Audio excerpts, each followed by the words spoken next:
To think that Congress can look into somebody else's business and tell it how to operate is just insanity. It cannot.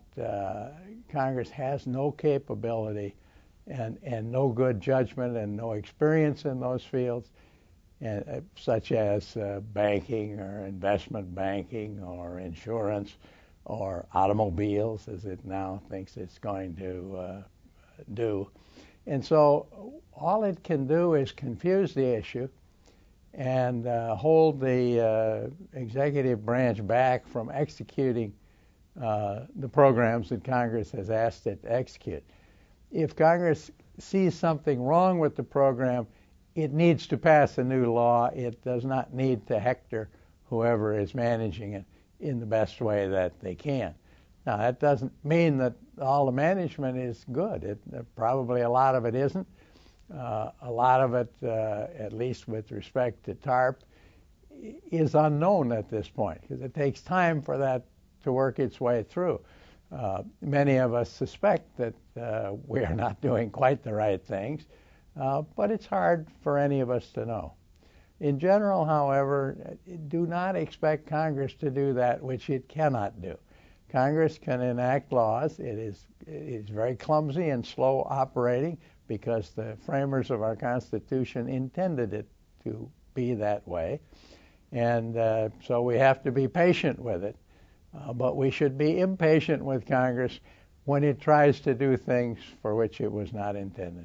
The trend toward what some people describe as nationalization of certain industries in the United States is likely to be continued and probably accelerated if one can interpret the signals that are coming out of the people who are likely to be involved in the new administration. I believe it is not a good trend. I was in Congress when we first voted for the first Chrysler loan, which I thought was a mistake at the time. There is some good reason for having our bankruptcy laws.